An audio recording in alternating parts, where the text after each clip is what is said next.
everyone, happy Pride Month. I'm Snoofy Fox, and today, a celebration for what I have achieved, I'm going to answer some questions provided by the community either over on my Discord or here on YouTube itself. If this sparks any other questions you may have, feel free to ask them in the comments below, and I'll try my best to answer them. So, without further ado, Nines asks, when did you start transitioning? What parts of your journey were more arduous than others? I want some advice from other trans women on certain things when it comes to dysphoria and the things like that. There's a few stages to the answers here. I started socially transitioning when I was about 11 years old, and I had a few people who were close to me who knew. I let my mother know around the age of 15. To put into perspective, I'm 32 currently. I started HRT when I was 20, but I stopped that shortly after my 21st birthday due to circumstances in my life. I never stopped being socially out as trans, but medical transition was halted for a long time. The most arduous part?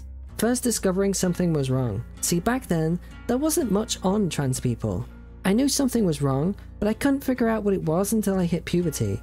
I started to experiment using a female avatar on online spaces, RuneScape to be specific, so coming out was hard. My mother thankfully was okay with it. She didn't understand, but she tries, and I love her for that.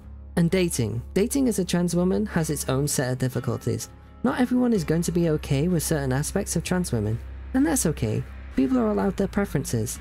But it does make it hard. The easiest way to deal with dysphoria is finding a community of like-minded people who accept you for who you are. We all share the same struggles. Don't take this path on your own. You're not alone. Lonely Doku asks, aside from DBD, what other games do you enjoy playing? I'm a big fan of the Resident Evil games, so survival horror is a good genre for me. I love Resident Evil 2 Remake the most out of all of them, and I'm a big fan of the Dark Souls series. I'm really looking forward to Shadow of the Erdtree DLC for Elden Ring. Other than that, I play a lot of Final Fantasy. I started about 14 months ago. Never regretted it. Sup Sam asks, when did you start playing DBD? I started playing Dead by Daylight all the way back in 2016, shortly after release. I played it for a little while on PC, but back then my PC was a potato. So when it was released on console, I played a lot of it on Xbox until I bought a new PC back in 2018. And I've on PC DBD ever since. Double Backflip Wolf asks, thoughts on the new Killer Clowns game? Honestly, I haven't seen very much for it, so my opinion isn't fully formed. I really hope it's not just going to be another Ash vs Evil Dead case though. I don't think it's going to be a competition for Dead by Daylight. They're not really the same type of game, but we'll see. Deathclick asks, what are your feelings on Big Snoofu? This is regarding to me covering my whole stream screen. I like it when I'm not playing the game, though I have to be honest with you. I'd rather see an avatar and the game and not just the avatar. Sorry Big Snoofu enjoyers. Lola's La La Land asks, what's your favorite scary movie? Ironically, I'm going to go with Scream. I loved how it parodied other scary movies, but still held its own to become an iconic slasher. The mystery of who the Ghostface is was always a nice catch too. Too many slasher flicks have immortal beings as their killers. Scream brought fresh life to slasher horrors.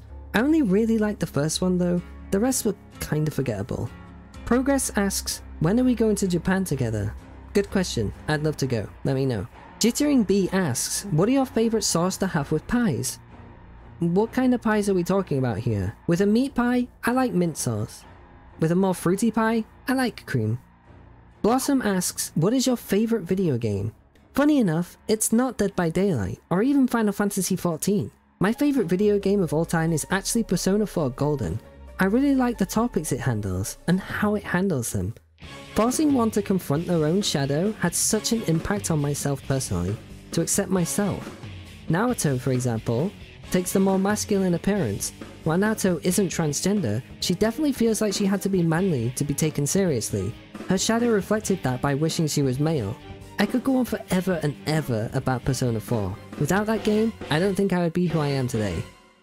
Moonflower asks, how long have you been streaming for? In totality, 9 months. Though I only started to take it seriously around early of March this year. That's when I started to upload stuff on YouTube, and I really gave it my all to grow a brand. I think I'm doing okay. Magnolia asks, what was your first inspiration for streaming? Just boredom or something more? I've always wanted to be an entertainer, since as long as I can remember. It used to be acting, but as YouTube started to become a thing, I always wanted to be a YouTuber.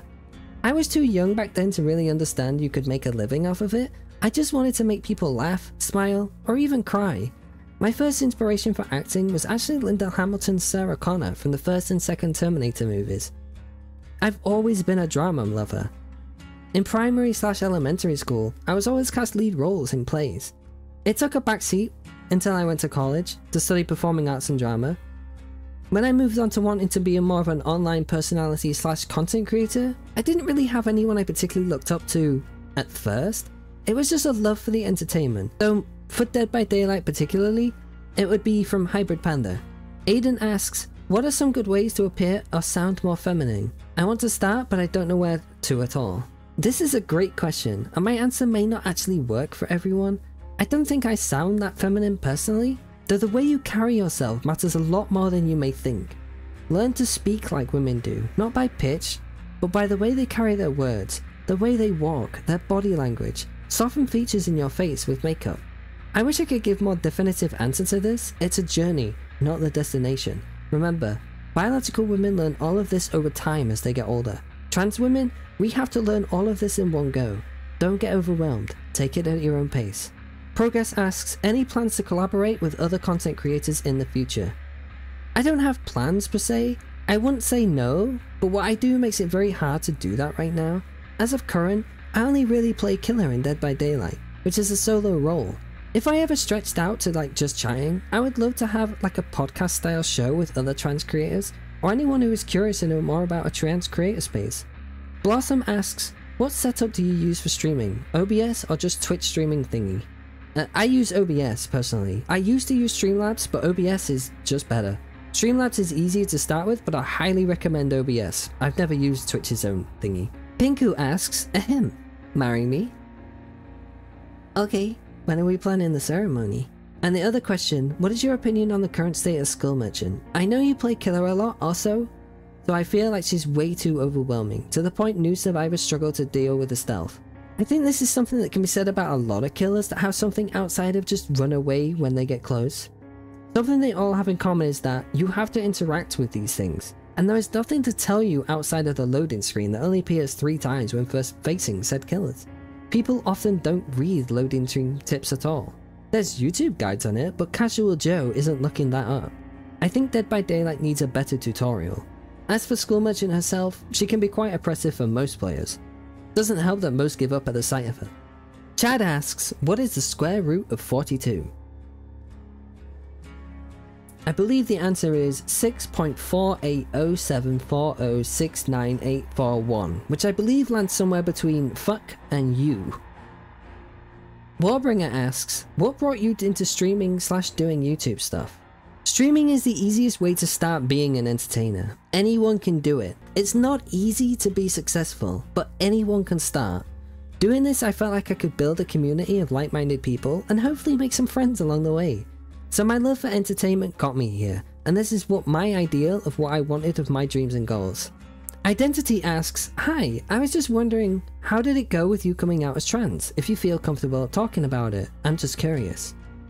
It was a rocky road for sure. Most people around me at the time didn't understand what it was. Hell, that's still the case. The most common question I got asked back then is, why do you want to be a girl? And I could never really answer it without rambling on. The best way I could ever describe it was like, you don't really feel your own body physically until you injure yourself or something is wrong with it. I had that feeling all the time. Something was wrong.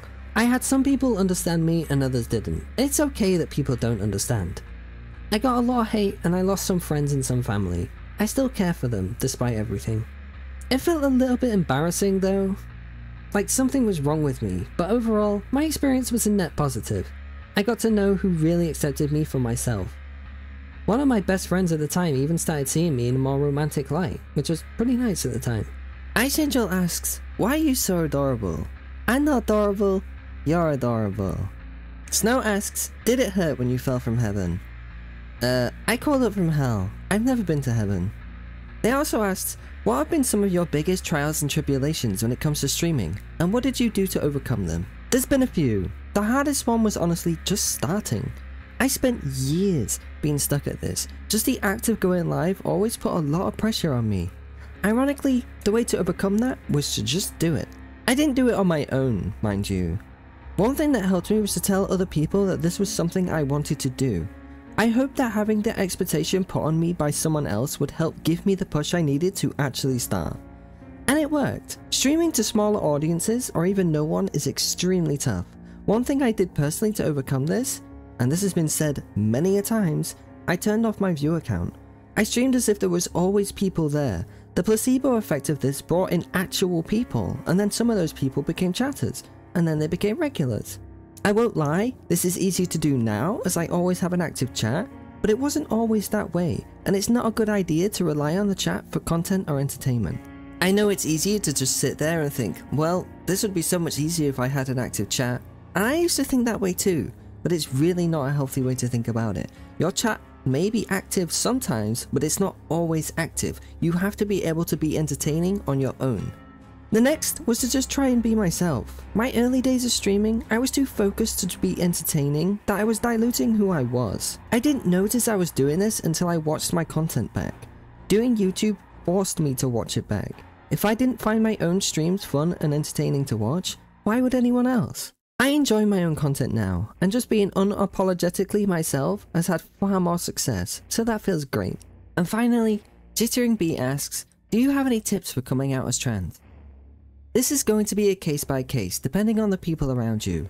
Come out to your friends who you know you can trust first. When I did this, those who supported me wasn't even particularly surprised. If your family are not anti-LGBTQ+, then expressing to your parents would also help. Take note that while people may support you, they might not understand it. They're going to have questions. Take pride in that fact. They're not trying to make you feel bad. They're more often than not genuinely curious and want to know as much as they can to help you. Make sure you have some of this knowledge at hand. You don't need to be a walking, talking encyclopedia on the topic of what it is to be transgender, just express what you need from them. Coming out for the first time is extremely nerve-wracking. You never know what is going to happen, but trust me, the results, whatever they are, is better than regretting your whole life living something you do not want. Take the plunge. Thank you all for the questions. I really hope you all got to know a little bit more about me. Again, if you have any other questions, feel free to ask in the comments below. I'll try to answer them as quickly as possible. And thank you for all the support over the past few months. I wouldn't be where I am without all of you. But that's it from me today. I'll be back to Dead by Daylight content on YouTube tomorrow. Until then, take care of each other out there, and be safe. Goodbye for now.